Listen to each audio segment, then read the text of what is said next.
Hello student, आपका स्वागत है हमारे YouTube channel Sharma study point में। और इस वीडियो में यहाँ पर आपके लिए एक क्वेश्चन बताएंगे जो कि बहुत ही इम्पोर्टेंट है। क्वेश्चन यहाँ पर क्लास 9th का है कि एक यातायात संकेत बोर्ड पर आगे स्कूल लिखा है, ये दिया गया है। ठीक है, एक बोर्ड लगा हुआ है जिसमें लिखा है आगे स्कूल है लिखा है, और ये भुजा ए वाले एक समबाहु त्रिभुज के आकार की है।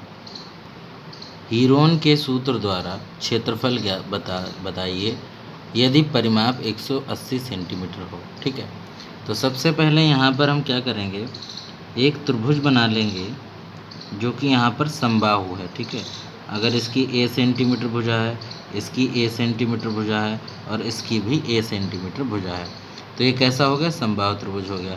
अब इसका अगर मैं परिमाप निकालूंगा, परिमाप बराबर हो जाएगा कितना, तो ये होता है इसका परिमाप 3 गुणे भुजा, 3 गुणे भुजा होता है। ठीक है, 3 गुणे भुजा।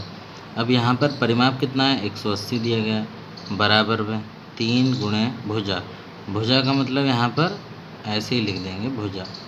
ठीक है, तो यहाँ पर भुजा निकालेंगे तो भुजा बराबर हो जाएगा कितना, 180 और बटे में 3, 3 से काट देंगे, 3 छक 18 और 1 0 आ जाएगा ये वाला, तो भुजा इक्वल टू कितना हो जाएगा, ये हो जाएगा आपका 60 सेंटीमीटर। ठीक है, तो इसकी भुजा आ गई 60 सेंटीमीटर, यानी 60 सेंटीमीटर ये होगा, 60 सेंटीमीटर ये होगा, 60 सेंटीमीटर ये होगा, है ना। सब जगह 60 सेंटीमीटर होगा, तीनों साइड 60 सेंटीमीटर की होगी। अब यहाँ पर हम त्रिभुज का क्षेत्रफल निकालने के लिए फार्मूला होता है, जो हीरोन का सूत्र होता है, वो क्या होता है, मैं यहाँ पर लिखता हूँ, हीरोन का सूत्र क्या होता है, डेल्टा बराबर रूट के अंदर s इंटू एस माइनस ए, एस माइनस बी और s माइनस सी, ये होता है। ठीक है, अब यहाँ पर s क्या होता है, s जो होता है साइडों का सम, यानी a प्लस बी प्लस सी और बटे में 2 होता है। ठीक है, साइडों को जोड़ करके उनका पेरीमीटर का आधा कर लेंगे। ठीक है, तो वो होता है अर्ध परिमाप, इसे कहते हैं। अब यहाँ पर आप देखिए 60 सेंटीमीटर ये भी है, 60 सेंटीमीटर ये भी है, 60 सेंटीमीटर ये भी है, तो तीनों को जोड़ के 2 से भाग करेंगे, तो यहाँ पर लिखेंगे 60 प्लस 60 प्लस 60 और बटे में 2, तो कितना हो जाएगा, ये 180 हो जाएगा। इनको 60 60 को जोड़ेंगे और बटे में 2, 2 से काट देंगे, 2 में 18 यानी 90, तो इसका जो s आ गया वो कितना आ गया, 90 आ गया।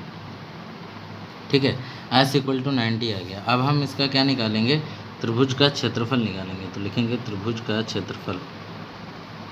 ठीक है, स्क्वायर रूट के अंदर, यहाँ पर स्क्वायर रूट के अंदर s कितना आया हमारा, 90 आया, तो यहाँ पर पहले लिखेंगे s। ठीक है, s लिखेंगे तो s है 90 और गुणे में s माइनस a, तो 90 माइनस a का मतलब पहली भुजा, तो पहली भुजा कितनी है, 60। ठीक है, गुणे फिर अगला लिखोगे, अगला फिर से क्या आ जाएगा, फिर से आ जाएगा यहाँ पर 90, क्योंकि s 90 ही है और दूसरी भी भुजा 60 है। ठीक है, तो 90 माइनस 60, फिर लिखेंगे 90 माइनस 60। ठीक है, 3 जगह हमने यहाँ पर 90 माइनस 60, 90 माइनस 60 लिख लिया है। अब इस तरीके से मैंने रख दिया, ये a भुजा है, ये b भुजा है, ये c भुजा है। ठीक है, जो 60 60 लिखा हुआ है। अब यहाँ पर इसको सॉल्व करना है, तो देखो यहाँ पर ये तो 90 ऐसे ही रहेगा, 90 में से 60 जाएगा, 30 बचेगा और ये भी 30 बचेगा और ये भी 30 बचेगा। ठीक है, अब यहाँ पर क्या करेंगे, 90 को ब्रेक कर लेंगे 30 गुणे 3 में, 30 3 90। ठीक है, और गुणे में ये वाला 30 ऐसे ही आ जाएगा, ये वाला 30 ऐसे ही आ जाएगा, ये वाला 30 ऐसे ही आ जाएगा। अब देखिए यहाँ पर इस 30 का जोड़ा बन गया, यहाँ पर इस 30 का जोड़ा बन गया, तो 30 और गुणे 30 बाहर आ जाएगा। ठीक है, अब बचा 3, 3 का जोड़ा नहीं बन पाया, तो 3 को वैसे ही हम √3 में लिख लेंगे। अब यहाँ आ गया आपके लिए 900 और यहाँ पर कितना आ गया, रूट के अंदर 3। ठीक है, ये हो जाएगा, और मीटर स्क्वायर, सेंटीमीटर स्क्वायर ये एरिया आ जाएगा, ये हमारा आंसर हो जाएगा। इस तरीके से यहाँ पर क्वेश्चन को सॉल्व कर सकते हैं।